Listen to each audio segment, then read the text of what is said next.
Brock, great to have you with us. So as you see this catastrophe unfold, what are the biggest priorities at the moment? What needs to be done first? Well, right now, FEMA is going to play a support role to Governor John Bel Edwards and his staff in Louisiana. And the governor, you know, he's a battle-tested governor. He's very easy to work with, and I have a great relationship with him. And the priorities immediately are, how do we get the roadways cleared so that you can get power crews into the areas to fix the infrastructure? So power restoration, as well as getting major water systems back up and running, as well as fuel distribution, are three of the main things that they'll be working on. But when it comes to the people that have been displaced, you've got thousands of people across the state of Louisiana that are currently in non-congregate shelters and hotel systems, and you have to be able to take care of people there. They can't get home at this time. You know, Brock, we're not even in the worst part of hurricane season, and so many families have been negatively impacted economically, health-wise, because of the pandemic. What should FEMA be doing right now to make sure that they've got the supplies, they've got everything they need for when the worst of hurricane season happens? Well, FEMA is stretched very thin right now, and they have been since 2017 when I was in office. And I don't think people realize how active FEMA is on a normal, daily basis.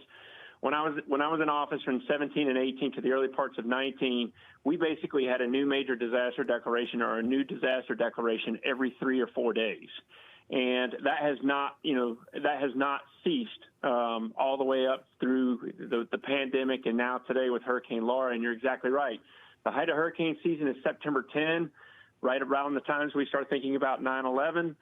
That's the height of hurricane season, so we're just getting started. But I think what's most important is that disaster response and recovery is locally executed, state managed, federally supported. So it's not just what is FEMA prepared.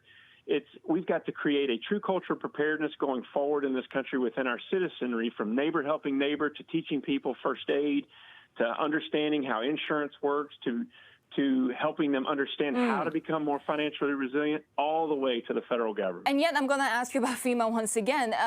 Should they prioritize their spending better? I mean, they're still spending more on counterterrorism than on natural disasters that cost about $30 billion a year.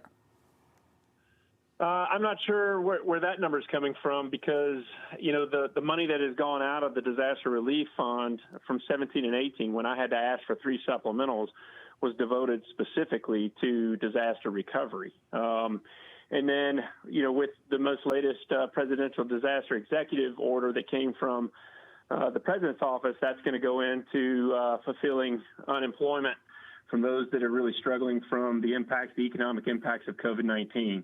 Now, counterterrorism is incredibly important, but I'm not sure where that number is coming from. That's from the U.S. Government Accountability Office. $1 billion in FEMA grants in 2019 to counterterrorism preparation, only $315 million in readiness for natural disasters. Well, and a lot of that's dictated, by Congress as to where some of this money goes. So then again, it's not just necessarily the preference of what FEMA wants. But I will say this. As administrator of FEMA, I pushed forward very hard for more pre-disaster mitigation funding, which Congress listened. They passed the Disaster Recovery Reform Act, and now you have an unprecedented amount of money for pre-disaster mitigation available to communities, and that number's got to continue to grow. I think